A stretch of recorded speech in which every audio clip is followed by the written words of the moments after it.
உலகெங்கும் இருக்கும் மூவர்ணம் சேனல் நேயர்களுக்கு வணக்கம். கடந்த 5 நாட்களாக ஒரு விஷயம் சென்சேஷனலாக பேசப்பட்டு இருக்கு தமிழ்நாடு முழுக்க. ஏன்னா இப்போ ஒரு 10-15 நாட்களாகவே டாக்டர் மௌமிதா கேஸை பற்றி பார்த்துட்ருக்கோம். இப்போது தமிழ்நாட்டில் இந்த கிருஷ்ணகிரியில் சிவராமன் அப்படின்ற நபர் பற்றின விஷயங்கள் சென்சேஷனலாக பேசப்பட்டுருக்கு. இதை பற்றி நம்ம சேனலில் கண்டிப்பாக உங்களுக்கு எல்லாருக்கும் தெரியும். நம்ம சேனலில் கிரவுண்ட் லெவல் ரூட் லெவலில் எல்லா விஷயம் இன்வெஸ்டிகேட் பண்ணி மக்களுக்கு உண்மையை தெளிவாக சொல்ல வேண்டியது நம்ம சேனலோட கடமை அப்படின்ற விஷயத்தில் ரொம்ப கீனாக ஒர்க் பண்ணிகிட்ருக்கோம். இதில் எல்லோரும் அந்த சிவராமன் மேலே அவ்வளோ மிஸ்டேக் இருக்குன்னு சொல்கிறாங்க, பள்ளி மேலே அவ்வளோ மிஸ்டேக் இருக்குன்றாங்க. எல்லோரும் ஒரு போலியான ஒரு என்சிசி ஏஜென்சி வச்சு நடத்தி ஏமாற்றிட்டு இருக்காரு அப்படின்னு சொல்லிட்டு வெவ்வேறு தரப்பில் வெவ்வேறு விஷயங்கள் பேசப்படுது. ஆனால் சட்டம் என்ன சொல்லுது? அது மட்டும் இல்லாமல் அரசு இயந்திரத்தில் யார் யார் மீதெல்லாம் தவறு இருக்குது என்பதை அலசி ஆராய்ஞ்சிருக்கும். அது மட்டும் இல்லாமல் அந்த குழந்தைக்கு நேர்ந்தது கண்டிப்பாக மிகப்பெரிய தவறு, அதில் எல்லளவு மாற்று கருத்தும் கிடையாது. நாங்கள் ரொம்ப தெளிவாக ஆராய்ந்ததில் எல்லோரும் அந்த பள்ளியோட பேர், தாளாளர் பேர் டிஸ்க்ளோஸ் பண்ணாமல் இருக்காங்க. Very good. என்ன ரீசன்றது அவங்களுக்கே தெரியும். இதில் இந்த சிவராமன் மீது என்னென்ன தவறுகள் இருக்குது அப்படின்ற விஷயங்களையும் நம்ம வெளிச்சத்துக்கு கொண்டு வந்திருக்கோம். இதில் அரசு இயந்திரத்தில் சார்ந்த அதிகாரிகள் மீது என்னென்ன தவறுகள் இருக்குன்றதை நம்ம டிஸ்க்ளோஸ் பண்ணணும்னு பார்க்குறோம். ஃபஸ்ட்டு இவர் போலியான ஒரு என்சிசி ஏஜென்சி நடத்தியிருக்காரு அப்படின்னு சொல்கிறாங்க. ஸோ அந்த விஷயத்தை மக்களுக்கு முதல்ல தெளிவுபடுத்தணும். என்னென்னு பார்த்தீங்கன்னா, கவர்மெண்ட்டில் பிபிபி அப்படின்னு ஒரு விஷயங்கள் கொண்டு வந்தாங்க. சென்ட்ரல் கவர்மெண்ட்டில் பப்ளிக் ப்ரைவேட் பார்ட்னர்ஷிப் அப்படின்ற அக்ரிமெண்ட் பேசிஸில் ஒரு நபர் தனிப்பட்ட முறையில் ஒரு என்ஜிஓவோ இல்லை ட்ரஸ்ட்டோ இல்லை நான் ப்ராஃபிட் ஆர்கனைசேஷன் ரன் பண்ணிட்டு இருந்தாருன்னா அவருக்கு ஒரு சென்ட்ரல் கவர்மெண்ட் சப்போர்ட்டோட ஒரு ஏஜென்சி ஆரம்பித்து சென்ட்ரல் கவர்மெண்ட்டில் இந்த என்சிசி கேடரில் ஸ்கவுட் கேடர் அப்படின்னா கப்ஸ் அண்ட் போல்புல் இந்த மாதிரி ஒரு 3 கேட்டகரி இருக்குது. இந்த 3 கேட்டகரியில் ஏஜென்சி எடுத்து ரன் பண்ணலான்னு சொல்லிட்டு இருக்குது. இதில் முதல்லாம் பார்த்தீங்கன்னா என்சிசிக்கு பொறுத்த வரைக்கும், ஸ்கவுட்டுக்கு பொறுத்த வரைக்கும் தேவ அத்தரைஸ்டு ஏஜென்சி டிஸ்ட்ரிக்ட் வைஸ் இருக்குது. என்சிசியும் சரி, ஸ்கவுட்டும் சரி. அது எப்படி அத்தரைஸ்ட் ஏஜென்சின்னு பார்த்தீங்கன்னா, அவங்க எதர் எக்ஸ் ஆர்மி மெம்பராக இருக்கலாம், இல்லை டிஃபென்ஸ் மெம்பராக இருக்கலாம், இல்லைனா சிஆர்பிஎஃப் மெம்பராக இருக்கலாம். சிஆர்பிஎஃப்ல ஃபுல்லாக ட்ரைனாக இவங்க மட்டுமே அந்த என்சிசி கேட்டகரி உள்ள அந்த டிஸ்ட்ரிக்ட் வாரியாக இருக்க ஏஜென்சியில் ரிஜிஸ்டர் பண்ணி அவங்க they have the full authority to give training for the schools and colleges அப்படின்ற ஒரு நார்ம்ஸ் இருக்குது. ஸோ இவங்க தான் இன்னிடேட் வரைக்கும் முறையாக அத்தரைஸ்டு டிஸ்ட்ரிக்ட் வைஸ் பண்ணிகிட்ருக்காங்க இந்தியா முழுக்க.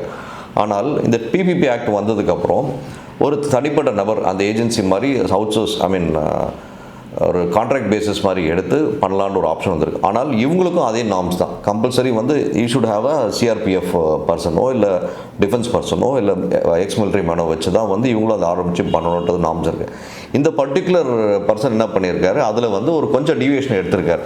ரொம்ப சாமர்த்தியமாக வேலை செஞ்சுருக்காரு. இந்த சிவராமன்றவர் என்ன பண்ணியிருக்காருன்னா, ஒரு என்சிசி கேடரில் நார்மலான ஒரு கேடராக தான் இருந்திருக்காரு. அதுக்கப்புறம் இவர் சிஆர்பிஎஃப்ல ஒரு நபரோட ரெஃபரன்ஸ் கிடச்சி அவர் மூலயமா இந்த ஏஜென்சி அப்ளை பண்ணி இவருக்கு தெரிந்த நபர்கள் ஒரு 4-5 பேர் கூட சேர்த்துக்கிட்டு இவங்க எல்லாம் ஒரு சிஆர்பிஎஃப் ஆஃபீஸர் மாதிரி ஃபோட்டோஸ்லாம் இவர் தன்னைத்தானே க்ரியேட் பண்ணிவிட்டு அதில் இவர் ஆத்தரைஸ்டு ஒரு பர்சன் மாதிரி ஒரு மக்களுக்கு ஒரு வெளி உலகத்தில் காமிச்சிக்கினார். ஆனால் உண்மையிலே அந்த சிஆர்பிஎஃப் அந்த ஒரு பர்சன் இருக்கார் இல்லைங்களா, அவர் பேரில் தான் இந்த ஏஜென்சியெலாம் சைன் பண்ணி ப்ராப்பராக பண்ணியிருக்கிறதா நமக்கு தகவல் வந்திருக்கு. அது மட்டும் இல்லாமல் இந்த ஒரு ஏஜென்சி இது மூலமாக பண்ணலாமா அப்படின்னு கேட்டிங்கன்னா, கண்டிப்பாக நம்மளோட கவர்மெண்ட் ரெக்கார்ட் படி இவர் அந்த ஒரு எக்ஸிக்யூட் பண்ணுறதுக்கான ஃபுல் ஆத்தாரிட்டி இருக்குது. ஏன்னா அந்த சிஆர்பிஎஃப் அந்த அவரோட லைசன்ஸை பேஸ் பண்ணி தான் அவர் அப்ளை பண்ணி எல்லாமே பண்ணியிருக்கார். இந்த மாதிரி தமிழ்நாடு மட்டும் இல்லை, இந்தியா முழுக்க நிறைய ஏஜென்சிகள் நடைமுறையில் இருக்கிறது. தமிழ்நாட்டில் இந்த பெயரில் ஸ்கவுட்ஸ் மட்டுமல்லாமல் என்சிசி, கப்ஸ் அண்ட் போல்புல் இந்த மாதிரி கேட்டகரியில் நிறைய பேர் இந்த மாதிரி விஷயங்கள் நல்ல விதமாக நேர்மையாக பண்ணிட்டு இருக்கவங்க இருக்காங்க. இந்த சிவராமன் மாதிரி நிறைய ஃப்ராடுகளும் செஞ்சுட்ருக்கதா தகவல் இருக்குது. ஆனால் ஆத்தென்டிகேட்டாக சொல்லி பார்த்தா இப்போ இந்த சிவராமன் மட்டும் தான் மாட்டியிருக்கார். இதில் டிஸ்ட்ரிக்ட் எஜுகேஷன் ஆஃபீஸர், பிடிஓ இந்த மாதிரி ஒவ்வொரு டிஇஓ, பிடிஓன்னு நிறைய கேட்டகரி தமிழ்நாடு கவர்மெண்ட் வச்சுருக்காங்க. இதுபடி பார்த்தீங்கன்னா ஒவ்வொரு கவர்மெண்ட் ஸ்கூல் ஆகட்டும், ப்ரைவேட் ஸ்கூல் ஆகட்டும், இந்த மாதிரி என்சிசி கேட்டகரி ஆளுங்க போயிட்டு அந்த இடத்துல ப்ரைவேட்டாக போய் எடுக்கிறாங்க அப்படின்னா அவங்கள பிடிஓக்கும் டிஇஓக்கும் ரைட்ஸ் இருக்குது, போய் செக் பண்ணணும்னு சொல்லிட்டு அது முறையாக பார்க்கப்பட்டிருக்கா அப்படின்றது கேள்விக்குறியாக இருக்குது.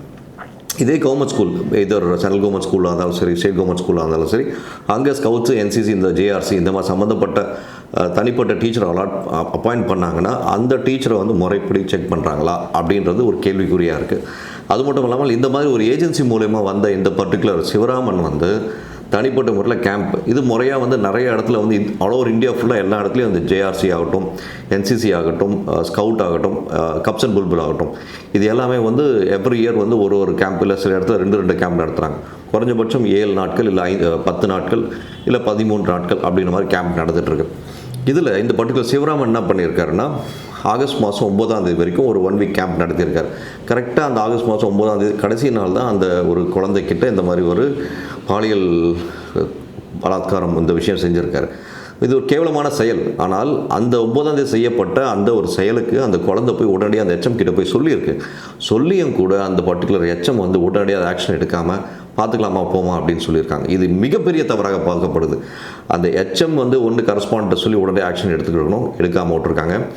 ஆகஸ்ட் 9ஆம் தேதி நடந்த இன்சிடென்ட் ஆகஸ்ட் 16ஆம் தேதி தான் வெளியே வருது. ஏன் 16ஆம் தேதி வெளியே வருதுன்னு பார்த்தீங்கன்னா, குழந்தைக்கு அந்த நேரத்தில் உடல்நிலை சரியில்லாமல் போனதுனால குழந்தை வந்து பெற்றோர்கிட்ட சொல்லியிருக்கு. சொல்லும்போது இந்த மாதிரி விஷயம் ஹாஸ்பிட்டல் கூட்டு போகும்போது ஹாஸ்பிட்டலில் இந்த விஷயம் வெளியே தெரியுது. தெரிஞ்சதுக்கப்புறம் பெற்றோர்கள் காவல்துறை அணுகிறாங்க. காவல்துறை ஹேட்ஸ் ஆஃப், உடனடியாக அதை ஆக்ஷன் எடுத்திருக்கீங்க, நல்ல விஷயம், மாற்றுக்கிறது இல்லை. அட் த சேம் டைம் இதில் தான் அந்த கேஸை ஸ்டார்ட் ஆகுது. ஸோ ஆகஸ்ட் 9லேருந்து 16 வரைக்கும் கிட்டத்தட்ட 7 நாட்கள் அந்த குழந்தையோட இந்த குழந்தைக்கு எவ்வளோ மனதில் எவ்வளோ பாதிப்பு இருக்கும், உடல் ரீதியான பாதிப்போட மனதில் லெவலில் அப்பா அம்மா கிட்ட சொல்ல முடியலையே, எச்எம்ஏ இப்படி சொல்லிட்டாங்களே அப்படின்னு அந்த குழந்தைக்கான ஒரு பேசிக்கான ஒரு பய உணர்வு இருக்கும். ஆசிரியர் இந்த மாதிரி ஒரு பாலியல் தொந்தரவு கொடுத்தார்.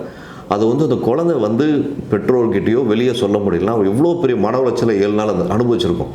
ஸோ உடல் ரீதியாக பிரச்சனை வந்ததுக்கப்புறம் தான் வெளியே வருதுன்னும் போது அந்த குழந்தைக்கு போதுமான அளவுக்கு மனநிலை கொஞ்சம் ஸ்ட்ராங்காக இருந்ததுனால தான் அவ்வளோ நாள் தாங்கியிருக்கு. இது வந்து ஒவ்வொரு பெற்றோரோட கடமையும் கூட. ஒரு ஆசிரியராக, ஒரு எச்சமாக அவங்க தன்னுடைய நிலைப்பாட்டை மறந்து விட்டார்கள். அவர்களை தயவு செய்து அரசாங்கம் கடுமையான தண்டனை, மிக கடுமையான தண்டனை கொடுக்க வேண்டும் என்பது எங்களுடைய தாழ்மையான கோரிக்கை. இது ஒரு பக்கம் இருந்தாலும் கூட இந்த சிவராமன் அப்படின்றவர் ரொம்ப நல்லவர், வல்லவர் அப்படின்னு சொல்லி பார்த்தீங்கன்னா, ரொம்ப நல்லவர் தான் தமிழ் படத்தில் வரக்கூடிய டயலாக் மாதிரி சொல்லணும். ஏனென்றால் இந்த ஒரு குழந்தையை மட்டுமல்ல, இவர் சுமார் 12-13 குழந்தைகள் இதே மாதிரி ஒரு பாலியல் தொந்தரவு கொடுத்துருக்கிறதா வந்து அடுத்தடுத்து வந்து இவர் மேலே அலிகேஷன் வருது. அது மட்டும் இல்லாமல் இவர் மேலே ஏற்கனவே ஒரு நில மோசடி கேஸ் வேறு இதில் நிலுவையில் இருக்குது. இப்படி இருக்கும் இப்பேற்பட்ட நபரை அந்த பள்ளி தாளாளர் எவ்வாறு இவரை வந்து நம்பி குழந்தைகளை அனுப்பினார் என்பது ஒரு மிகப்பெரிய கேள்விக்குறியாக இருக்குது. அந்த எச்எம்க்கு என்ன தண்டனை கொடுக்குறீங்களோ அதே ஈக்குவல் தண்டனை தாளாளருக்கு கொடுத்தாகும். இது யாரெல்லாம் எந்தெந்த டீச்சர்ஸ்லாம் இன்வால்வ் இருக்கும் அத்தனை பேருக்கும் தயவு தாட்சணமின்றி தண்டிக்கப்பட வேண்டும் என்பது நமது சேனல் சார்பாக ஒரு கோரிக்கை. இது ஒரு புறம். தமிழ்நாட்டில் ஒவ்வொரு துறைக்கென்று ஆட்சியர் இருக்கிறார்கள், ஒவ்வொரு துறைக்கென்று டிஓ, பிடிஓ எல்லாம் கேட்டகரி இருக்காங்க. அப்படி இருக்கும்போது நீங்கள்லாம் என்ன சார் பண்ணுறீங்க? யாரோட பொறுப்பு சார்? இது வெளிவந்த விஷயம். இந்த வெளிவந்த விஷயத்தை இவ்வளோ தூரம் ப்ரொஜெக்ட் பண்ணி பேச வேண்டிய சூழ்நிலைக்கு நம்ம தள்ளப்படுறோம். வெளியே வராத எத்தனை விஷயங்கள் இருக்குது. இதெல்லாம் முறையை வந்து கண்டிப்பாக ஒவ்வொரு அதிகாரிகள் பார்க்குறீங்க, இல்லைன்னு சொல்ல. ஆனால் இந்த மாதிரி ஒரு ஃபேக்கான ஒரு ஐடென்டிட்டியில் உலா வந்து கொண்டு குறிக்கும் சிவராமன் போல் எத்தனை பேர் உலா வந்திருக்காங்க அப்படின்ற விஷயங்களை பள்ளிக்கல்வித்துறை உடனடியாக இறங்கி இதை இரும்பு கரம் கொண்டு அடக்க வேண்டும் என்பதை விட போர் முனையில் இதை கட்டுப்படுத்த வேண்டும் என்பது எங்களின் தாழ்மையான கோரிக்கை. ஸோ நார்மலாக இந்த மாதிரி கேம்ப் நடக்கும்போது அந்த கேம்புக்கு வந்து மினிமம் சார்ஜாக வந்து 1500 ஒரு ஸ்டூடெண்ட்டுக்கு சொல்லி சார்ஜ் பண்ணுறாங்க. ஸோ அந்த மாதிரி தான் வந்து ஒரு இடத்துல ஒரு ரேட், ஸ்கூல்ஸுக்கு ஏற்ற மாதிரி, ப்ரைவேட் ஸ்கூல்ஸுக்கு ஏற்ற மாதிரி 750 சார்ஜ் பண்ணுவாங்க, 1200, 1500. இந்த ஸ்கூலில் வந்து 1500 சார்ஜ் பண்ணி இவர் அந்த சிவராமன் அவர்கள் வந்து கேம்ப் நடத்தியிருக்காரு, அந்த 7 days கேம்ப்பு. அதில் இவருக்கு வந்து கூட ஒரு 4-5 பேர் உடந்தையாக இருந்திருக்காங்க. அது மட்டும் இல்லாமல் அந்த கேம்ப் முடிச்சு வெளியே வர வரைக்கும் இந்த விஷயத்தை வந்து ரொம்ப சேஃபாக ஸ்கூல் டிபார்ட்மெண்ட், ஸ்கூல் சம்மந்தப்பட்ட ஆட்களும் சரி, இவர் சம்மந்தப்பட்ட ஆட்களும் வெளியே வராத மாதிரி பார்த்துருக்காங்க. ஸோ இது எல்லாமே ஒரு திட்டமிட்ட ஒரு சதி மாதிரி தான் பார்க்கப்படுது. அது மட்டும் இல்லாமல் நம்ம நார்மலாக பார்த்துருக்கோம். எந்த ஒரு case, simple example, Nirbhaya case பற்றி நம்ம நல்லாவே தெரிஞ்சிருக்கோம். உலகம் முழுக்க ஒரு பிரபலமான ஒரு கேஸ். நிர்பயாவுக்கு நடந்த அநீதி உலகத்தில் எந்த பெண்ணுக்கும் எந்த ஒரு சூழ்நிலையிலும் எந்த ஒரு மூலையிலும் நடக்கக்கூடாது என்பதுதான் நம்மளுடைய தாழ்மையான கோரிக்கை. அட் த சேம் டைம் அந்த பொண்ணோட கேஸ் கிட்டத்தட்ட 10 வருஷம் ஆச்சு. அந்த 10 வருஷம் முடிச்சு வந்தக்கூடிய கேஸில் கடைசியில் ஒரு பையன் வந்து அந்த சின்ன வயசு 16 வயசுக்குள்ளே இருக்கும்னு சொல்லி அவனை வெளியே விட்டுறாங்க. ஆனால் இதில் நம்ம பார்க்க வேண்டிய விஷயம் என்னன்னு சொல்லி பார்த்தீங்கன்னா, நிர்பயா கேஸ் 10 வருஷம் இழுத்தது. அந்த மாதிரி இந்த ஒரு கேஸை வந்து இழுக்காமல் ஒரு போர்க்கால அடிப்படையில் ஒரு 15 நாள் இல்லை 20 நாளுக்குள்ள, ஏன்னா இப்போ நம்ம கேள்விப்பட்டோம் ஐஜி பரணி மேடம்ன்றவங்க அவங்க அந்த இதுக்கு ஸ்பெஷல் டெபுடேஷன் போட்டிருக்காங்க. உண்மையிலே அந்த மேடம் வந்து ஒர்க்கிங் ஸ்டைல் கேள்விப்பட்டிருக்கோம். ஏன்னா என்னோட நெருங்கிய நண்பர் திரு ராஜாராம் அவர்கள் வந்து அவங்கள பற்றி சொல்லியிருக்காங்க.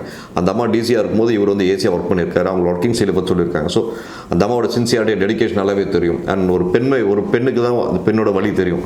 அந்த ஐஜி மேடம் இது உள்ளுக்குள்ளே இன்னும் டீப்பாக இறங்கி இதில் இருக்க யாரையாலும் சம்மந்தப்பட்டாங்களோ யாரும் தப்பி விடாமல் பார்த்துக்கொள்ள வேண்டியது அவங்களுடைய கடமை. அது மட்டும் இல்லாமல் இது துறை சார்ந்த விஷயம்.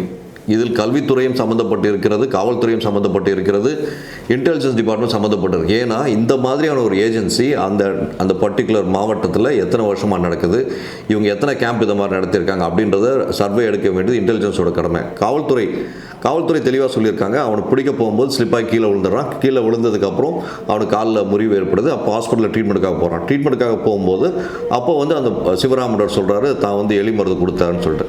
ஸோ ஒரு ஜுடிஷியல் கஸ்டடியில் இருக்கக்கூடிய ஒரு குற்றவாளி என நிரூபிக்கப்பட்ட குற்றவாளி அப்படின்னும் போது என்னை வேற ஒரு கேஸ் நிரூபிக்கப்பட்டார், நிலமோசடி கேஸ் நிரூபிக்கப்பட்டிருக்கார். அந்த ஒரு குற்றவாளியானவர் எப்படி அவருக்கு எலி மருந்து கிடைச்சது அப்படின்றது காவல்துறை வந்து விளக்கணும் மக்களுக்கு. அப்படி விஷம் குடித்து செத்து போயிடுறாரு. செத்து போன உடனே தன்னுடைய தகப்பனாரும் சாவடிக்கப்படுறாரு. இன்னொரு பக்கம் வந்து பார்த்திங்கன்னா ஐஜி மேடம்க்கு ஒரு ரெஸ்பான்சிபிலிட்டி ஜாஸ்தி. சிவராமன் பாடி போஸ்ட்மார்ட்டம் பண்ணும்போது கண்டிப்பாக வந்து எல்லா வகையான டீட்டெயில்ஸும் வெளியே வரும். அப்படி வெளியே வரும்போது மக்களுக்கு தெளிவான இது எதனால் ஏற்பட்டக்கூடிய சாவு என்பதை, மரணம் என்பதை மக்களுக்கு உணர்த்த வேண்டும். இது போன்ற பெண்களுக்கு, முக்கியமாக குழந்தைகளுக்கு ஏற்படக்கூடிய இது போன்ற அவல நிலை இனி வரும் நாட்களில் தொடரக்கூடாது என்பது மூர்ணம் சேனல் ஆணித்தரமாக சொல்கிறது. இவ்வாறு நடக்கக்கூடிய விஷயங்களை இரும்பு கரம் கொண்டு அடக்க வேண்டும் என்பது எங்களது கோரிக்கையாக இருந்தாலுமே கூட இதுக்கு ஒரு சட்டத்திட்டம், நிர்பயா வழக்கு ஒரு எக்ஸாம்பிள். பிரியங்கா ரெட்டியை பற்றி நம்ம பேசியிருக்கோம், பார்த்துருக்கோம்.